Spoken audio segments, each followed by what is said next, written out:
ভোটের বাংলায় দুই হাতিয়ার, কেন্দ্রীয় বাহিনী আর এসআইআর চলছে।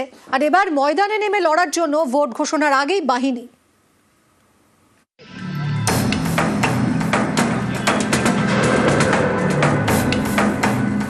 ভোট ঘোষণার আগে কেন্দ্রীয় বাহিনী পাঠাচ্ছে, এটা দিল্লির জমিদারদের লেঠেল বাহিনী। কেন্দ্রীয় বাহিনী আনিয়ে গন্ডগোল করতে, প্ররোচনা দিতে। সেন্ট্রাল ফোর্স ডিপ্লয়েড হোক বা না হোক, এসআইআর হোক বা না হোক, এসআইআর বন্ধ করে দিই। পশ্চিমবঙ্গ পুলিশ দিয়ে মমতা ব্যানার্জি নির্বাচন করিয়ে দিই, তারপরেও এবার তৃণমূল হারবে। এখনো ভোট ঘোষণা হয়নি, তার আগেই কি রাজ্যে কেন্দ্রীয় বাহিনী? নির্বাচন কমিশনের এমনই ভাবনা, তারা ধাপে ধাপে বাহিনী মোতায়েনের পরিকল্পনা করছে। 28শে ফেব্রুয়ারি পশ্চিমবঙ্গে চূড়ান্ত ভোটার তালিকা প্রকাশ হওয়ার কথা। এরপরেই রাজ্যে 100 কোম্পানি কেন্দ্রীয় বাহিনী মোতায়েনের সম্ভাবনা। রাজ্যে এসআইআর শুনানি শেষ হয়েছে।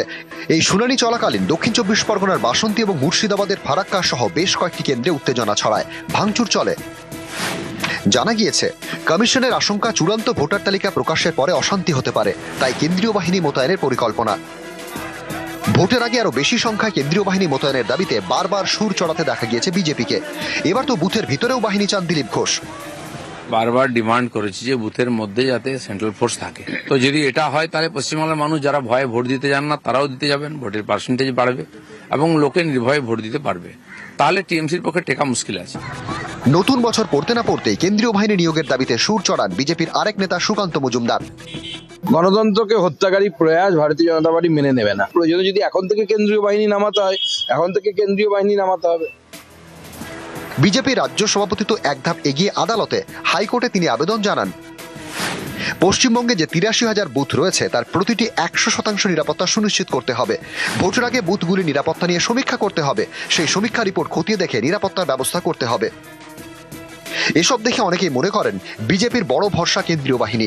সেই বাহিনী কি এবার ভোট ঘোষণার আগেই এ রাজ্যে মোতায়েন করা হবে? ভোট ঘোষণার আগে কেন্দ্রীয় বাহিনী পাঠাচ্ছে, এটা দিল্লির জমিদারদের লেঠেল বাহিনী।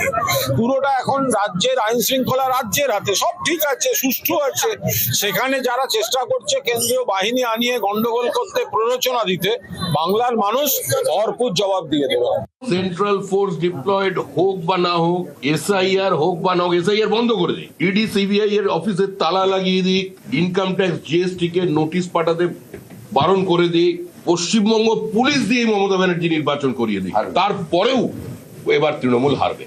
2024-এর লোকসভা ভোটে এ রাজ্যে সর্বাধিক কেন্দ্রীয় বাহিনী মোতায়েন করা হয়েছিল।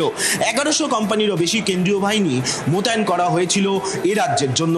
আর এবারের বিধানসভা ভোটে তার থেকেও বেশি বাহিনী মোতায়েন করা হচ্ছে। চর্চার বিষয়, ভোটের আগেই এ রাজ্যে কেন্দ্রীয় বাহিনী মোতায়েন করা হতে পারে রাজ্যের আইন শৃঙ্খলাকে মাথায় রেখে। ক্যামেরায় সুমন বোসের সঙ্গে সোমরাজ বন্দ্যোপাধ্যায়, নিউজ 18 বাংলা, কলকাতা।